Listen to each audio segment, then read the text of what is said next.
and wage employment. The project is being implemented in 66 districts in Ghana. In the Eastern region, the project is being implemented in 6 districts, namely Fantiakwa, Kwao North, Brim North, West AKYEM, Lower Menya, and Asujamai. About 3,392 clients have benefited from the various forms of interventions from the project in the Eastern region, when the project started in the Koforidua zone in 2004.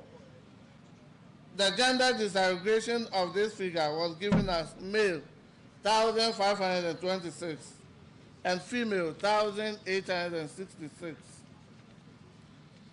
The project has been in the areas of fish processing, palm oil production, cassava processing, snail farming, fish farming and hatchery, bees production, soap making, batik, tie and dye production, pomade and powder production, leather works and hairdressing. The establishment of business advisory centers in all the 66 participating districts is expected to provide services and facilitate skills development and job creation.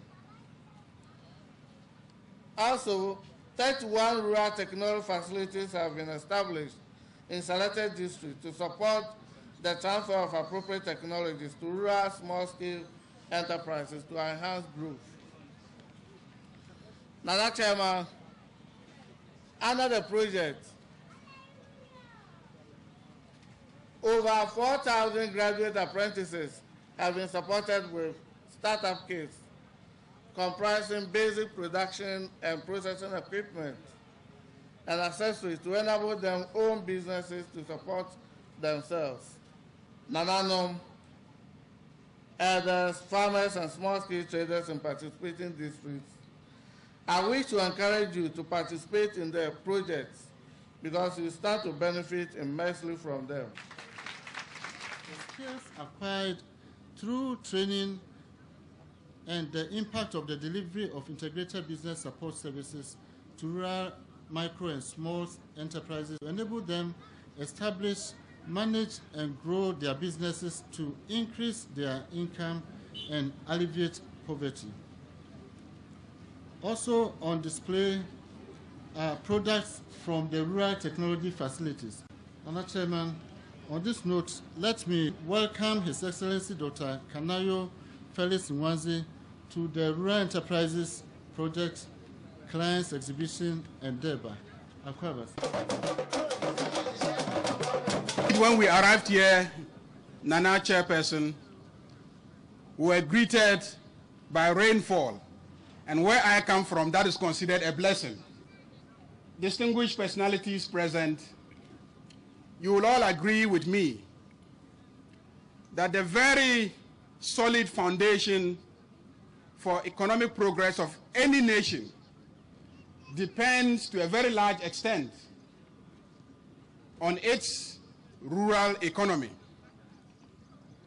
Unless we have a functioning and viable rural economy in all parts of the country, we cannot build on that to create a strong national economy.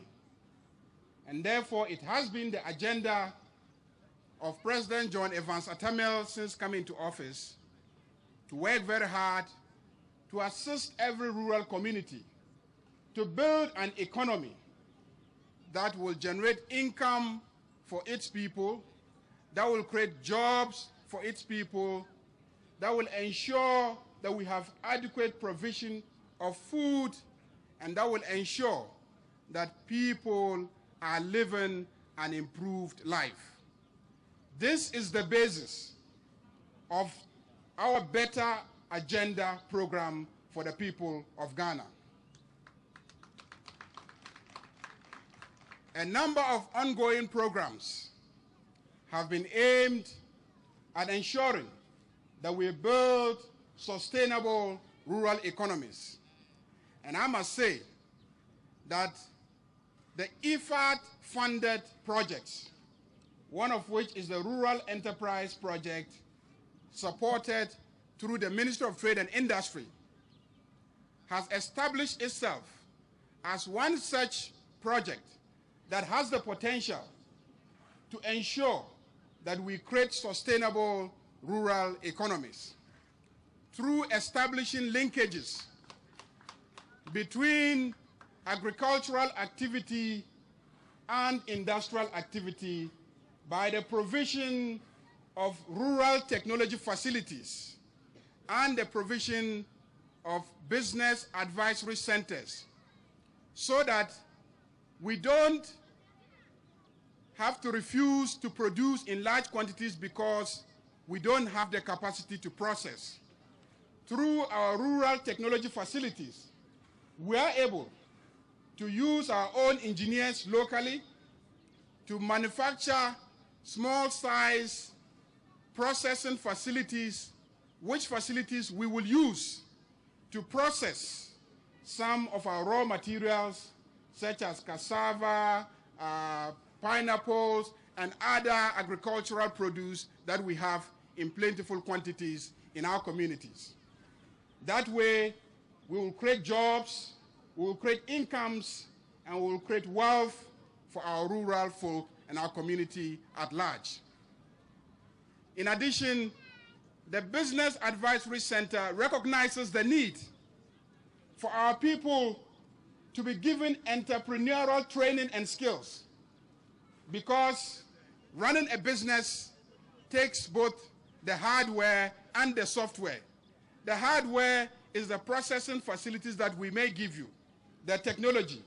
The software is the skills of managing a business. If you don't have the skills of managing a business, don't imagine that you can easily manage a successful business. The business advisory centers have done so across the country with such excellence and competence that I must say the Ministry of Trade and Industry is very proud of their performance. Nana, Chairperson, Your Excellency, Mr. President, recently a project review team was sent, and they went around the country. They assessed the performance of the Rural Enterprise Project, and I'm glad to inform you, fellow citizens, that IFAD has rated the performance of this project so highly that they have decided to do another phase of the project. This phase is about 3 or 4 times bigger than the first phase that they did. And I'm equally happy to inform you that the government of Ghana has agreed to partner with them so that not just in Asamankese, but in every district and municipality of this country, we will have the project. This way, we can indeed give expression to the commitment of His Excellency President John Evans Atta Mills to create a Ghana that is better for you and for I.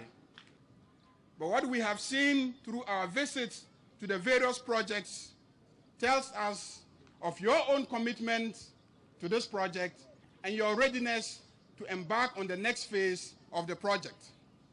Let me urge Nananom that there are a number of bottlenecks to development in our communities. One of those is access to land, and I call on Nananom and his elders to put in place schemes and mechanisms that will ensure that all of us have access to land for the purposes of engaging in some entrepreneurial activity, be it agriculture or setting up some rural technology facility. On that note, let me affirm to His Excellency, the President of IFAD, the commitment of the government of Ghana to continue the partnership that has begun, and which partnership has seen considerable transfer of resources and of commitment from IFAD to the people of Ghana. We want to assure you, Mr. President, that our people stand ready to make maximum use of the resources that you send to us,